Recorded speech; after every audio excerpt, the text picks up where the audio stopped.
आज से हम लोग मुगल साम्राज्य पढ़ेंगे। आज से हम लोग क्या पढ़ेंगे? मुगल साम्राज्य। मुगल साम्राज्य। मुगल साम्राज्य का समय है 1526 से लेकर 1707 तक। मुगल साम्राज्य का जो समय है वह 1526 से लेकर 1707 तक। मुगल साम्राज्य का संस्थापक था बाबर। मुगल साम्राज्य का संस्थापक कौन था? बाबर। बाबर का पूरा नाम था जहीरुद्दीन मोहम्मद बाबर। जहीरुद्दीन मोहम्मद बाबर पूरा बाबर का नाम था। इसका जन्म हुआ था, जहीरुद्दीन मोहम्मद बाबर का जन्म हुआ था 14 फरवरी, वैलेंटाइन डे को बाबर का जन्म हुआ था।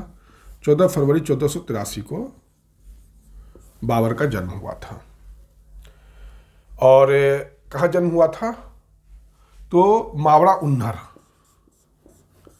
मावड़ा उन्नर, जिसको ट्रांस ऑक्सियाना कहते हैं। मध्य में एक जगह है ट्रांस ऑक्सियाना, ऑक्सस नदी के उस पार, वहीं पर मावड़ा उन्नर है। एक छोटी सी रियासत थी जिसका नाम है फरगना। वही फरगना का ये जो है शासक था, इसके पिताजी। ऐसे बाबर मूलतः जो है था समरकंद का रहने वाला था। ठीक। और बाबर के पिता का नाम था उमर शेख मिर्जा। बाबर के पिता का नाम था उमर शेख मिर्जा। और बाबर के बाप का नाम था कुतलुग निगार खानम।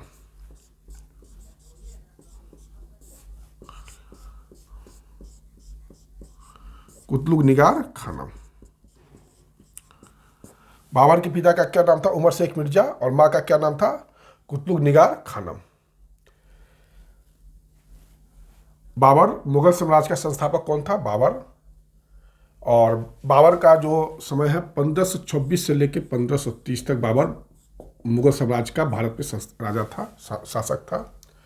इसका वास्तविक नाम जहीरुद्दीन मोहम्मद बाबर था। 14 फरवरी 1483 को मावड़ा उन्नर की छोटी सी रियासत ट्रांस ऑक्सियाना जिसको कहते हैं फरगना का, ये फरगना में जन्म हुआ था। उमर शेख मिर्जा इसके पिता का नाम था। माँ का नाम कुतलुग निगार खानम था।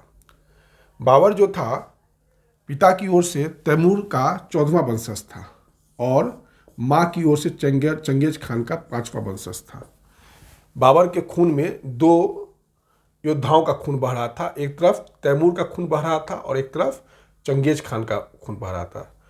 बाबर की जो पिताजी थे वो तैमूर के वंशज थे। जो तैमूर का 14वां वंशज था उसके तैमूर का 5वां वंशज थे। तैमूर का 5वां वंशज उनके पिताजी थे। और माँ जो थी वो चंगेज खान के 14वां वंशज में से आती थी। और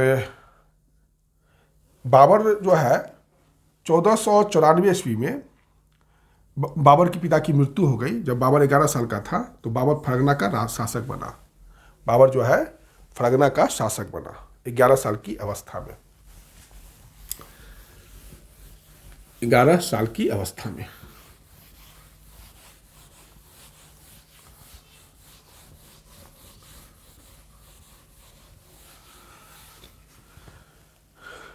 ग्यारह साल की अवस्था में बाबर जो है फरगना का शासक बना। बाबर जो था कौन नस्ल का था? चगताई तुर्क था। चगताई तुर्क। बाबर चगताई तुर्क इसलिए कहा जाता है क्योंकि चंगेज खान का जो दूसरा बेटा था वो चगताई था, इसलिए ये चगताई तुर्क थे। उसके बाद बाबर जो है पहले तो चाह रहा था कि अपने चाचा से समरकंद छीनना चाहता था, लेकिन बाबर अपने चाचा से समरकंद नहीं छीन पाया। तो फिर वो मजबूर होकर जो है वो बाबर भारत की ओर देखा। मध्य एशिया में पहले तो चाह रहा था मध्य एशिया में, लेकिन मध्य एशिया में बाबर टिक नहीं पा रहा था क्योंकि उज्बेक बहुत शक्तिशाली थे। उज्बेक काफ़ी शक्तिशाली थे। उसी में थे शैवानी खान। शैवानी खान जो थे उज्बेक का नेता था, वो बाबर को बार बार पराजित करता था। इसलिए बाबर जो है भारत की ओर मूव किया। फिर एक सफवी था, ईरान में सफावी वंश था। ये भी जो है बाबर को तंग करता था, तो इसको भागना पड़ गया। और एक था उस्मानी वंश। उस्मानी वंश। इन तीनों के कारण से बाबर को भारत की ओर देखने को मजबूर होना पड़ गया। मतलब मध्य एशिया में तीन शक्तिशाली राज्य था। उज्बेक का सवानी खान काफ़ी शक्तिशाली था, बाबर को काफ़ी परेशान करता था। ईरान में सफावी वंश और उस्मानी वंश, ये 3 वंश थे मध्य एशिया में, और तीनों शक्तिशाली थे। तो बाबर इन तीनों का मुकाबला नहीं कर सका, तो बाबर अंतिम में भारत की ओर देखा और 1504 में बाबर ने काबुल जीत लिया। बाबर ने 1504 ईस्वी में काबुल जीत लिया। जब बाबर काबुल जीतता है तो 1507 में बाबर ने उपाधि ले लिया, बादशाह का उपाधि, बादशाह या बादशाह का उपाधि ले लिया, और जो मिर्जा का पैतृक उपाधि था उसको छोड़ दिया। बाबर पहले मिर्जा का उपाधि लेता था, उसका जो पैतृक उपाधि क्या था, मिर्जा था, उसको छोड़ के बादशाह का उपाधि 1507 ईस्वी में बाबर ने ले लिया। बाबर अब भारत की ओर देख रहा था, लेकिन इसी समय भारत से कुछ लोगों ने बाबर को आमंत्रित किया। किन किन लोगों ने बाबर को भारत में आमंत्रित किया, तो उनके बारे में मैं बताता हूँ। एक था, बाबर को भारत आमंत्रित करने वाला था, दिल्ली और आगरा की गद्दी पर उस समय शासक थे इब्राहिम लोदी, शासक थे, उनके चाचा थे आलम खान। इब्राहिम लोदी के चाचा आलम खान, जो दिल्ली और आगरा के गद्दी में बैठे थे, इब्राहिम लोदी, उसी के चाचा थे आलम खान। उन्होंने बाबर को बुलाया, आलम खान ने बाबर को भारत बुलाया। दिलावर खां, ये भी जो है बाबर को बुलाया था, और राणा सांगा। आलम खां, दिलावर खां और राणा सांगा ने बाबर को भारत बुलाया। बाबर जो है काबुल तक आ ही गया था 1504 में। 1519 में बाबर ने यूसुफजाई जाति था उत्तर पश्चिमी भारत में, उससे बाजोर पर, उसी के राज बाजोर पर हमला कर दिया। 1519 में बाजोर पर, जहाँ यूसुफजाई जाति का क्षेत्र था, उस पर आक्रमण कर दिया, और इसी समय भेरा का किला बाबर ने जीत लिया, भेरा का किला। और बाबर ने पहली बार जो है बारूद का प्रयोग किया। उत्तर भारत में पहली बार बारूद का प्रयोग करने वाला बाबर ही था, यह थोड़ा सा ध्यान में रखेंगे। बाजोर के किले में पहली बार, भेरा के किला पर बाबर ने पहली बार बारूद का प्रयोग किया। उसके बाद अब बाबर जो है दिल्ली के एकदम नजदीक आ चुका था, और पानीपत का युद्ध हुआ, पहला युद्ध, पानीपत का पहला युद्ध हुआ 21 अप्रैल 1526 को। 21 अप्रैल 1526 को हुआ। इब्राहिम, दिल्ली और आगरा का जो उस समय लोदी वंश का सुल्तान था, इब्राहिम लोदी के साथ। इब्राहिम लोदी इस युद्ध में, युद्ध क्षेत्र में ही मारा गया था, इसको याद रखिएगा। और बाबर जो है इस युद्ध में तुलगुमा युद्ध प्रणाली का आविष्कार किया, तुलगुमा युद्ध पद्धति का प्रयोग किया। तुलगुमा युद्ध पद्धति था पीछे से घूमकर वार करना, पीछे से घूमकर वार करना, और तोपों को सजाने की उस्मानी विधि। तुलगुमा युद्ध था पीछे से युद्ध कर, पीछे से घूमकर वार करना, यह था तुलगुमा युद्ध प्रणाली। और एक था उस्मानी विधि या रूमी विधि, उस्मानी विधि या रूमी विधि। उस्मानी विधि या रूमी विधि कहा जाता था कि इसमें 2 तोप को इस तरीके से रखा जाता था, 2 गाड़ी के बीच में कुछ जगह छोड़ दिया जाता था, उसके बीच में तोप रख दिया जाता था। 2 गाड़ी रहता था, उसके बीच में तोप रहता था, तो ये इसको उस्मानी विधि कहते हैं। और तुलगुमा युद्ध है पीछे से घूमकर वार करना। इसी सब का प्रयोग करके बाबर ने जो है पानीपत का युद्ध जीत लिया। इसमें बाबर के 2 तोपची बहुत ही इंपॉर्टेंट थे, जो तुर्की थे, उस्ताद अली और मुस्तफ़ा खां।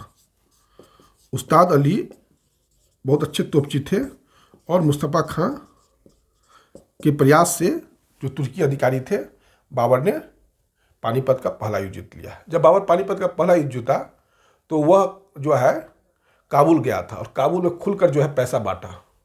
तो बाबर इतना पैसा बांटा कि उसके पास राजकोष में एक भी पैसा नहीं रह गया, इसलिए बाबर को कलंदर भी कहा जाता है, बाबर को कलंदर भी कहा जाता है। बाबर ने उसी जो विजय उत्सव में जो पैसा बांट रहा था, तो हुमायूं को कोहिनूर हीरा दिया था।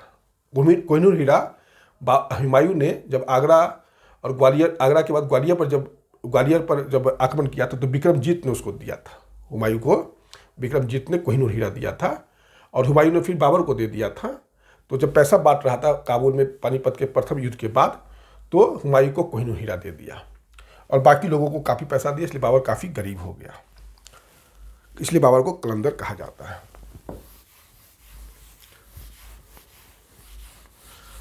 उसके बाद है 17 मार्च 1527 को खानवा का युद्ध हुआ। 17 मार्च 1527 को खानवा का युद्ध हुआ। खानवा के युद्ध में हुआ था राणा सांगा, बाबर और राणा सांगा के बीच। इसमें राणा सांगा हार गया, पराजित हो गया।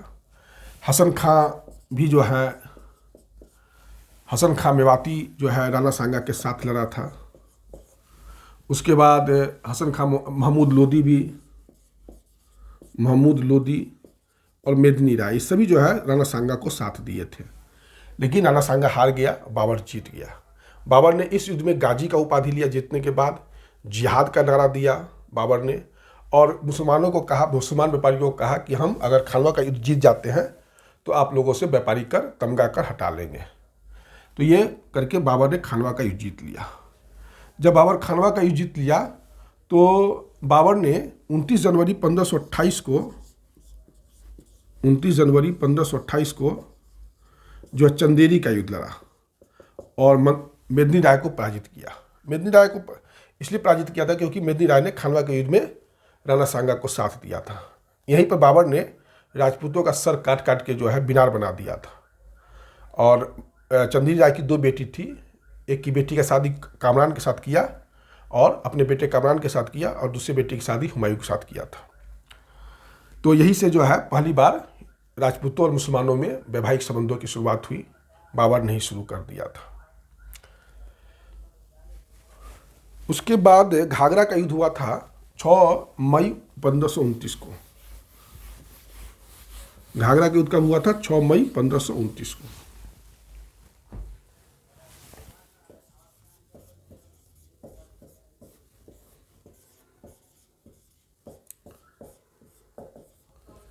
घाघरा का युद्ध हुआ था 6 मई 1529 को हुआ था। और इसमें मेदिनी राय को जो घाघरा का युद्ध हुआ था, इसमें बिहार और बंगाल में जो संयुक्त अफगान सेना था उसको जो है बाबर ने पराजित किया। पराजित नहीं किया, इसको एक तरह से कह सकते हैं कि इसी समय काबुल में विद्रोह हो गया था। तो बाबर अफगानों से एक सम्मानपूर्ण समझौता किया और कहा कि मुगल सीमा जो है घाघरा नदी तक है, और घाघरा के पूरब में जो है आप अफगानों की सीमा हो गई, और घाघरा के पूरब में, घाघरा के पश्चिम में दिल्ली मतलब बाबर की सीमा हो गई। और यह समझौता करके बाबर जो है लौट रहा था काबुल की ओर। तो काबुल तो नहीं जा पाया, तो आगरा में ही बाबर की मृत्यु हो गई 26 दिसंबर 1530 को। 26 दिसंबर 1530 को बाबर की मृत्यु हो गई। और तब बाबर को वहीं पर जो आराम बाग है, जिसको नूर अफगान कहा जाता है, वहाँ दफना दिया गया। बाद में बाबर को जो है उसका प्रिय पसंदीदा जगह काबुल था। बाबर कहा करता था कि काबुल में ही हम मुझे दफनाया जाए। तो बाद में बाबर को काबुल में दफना दिया गया। तो यही है मुगल समाज का संस्थापक बाबर का जो है राजनीतिक इतिहास 1526 से 1530 तक। इसके बाद जो है बाबर के बाद उसका बेटा हुमायूं शासक बनता है। अब हम नेक्स्ट वीडियो में हुमायूं की चर्चा करेंगे। धन्यवाद।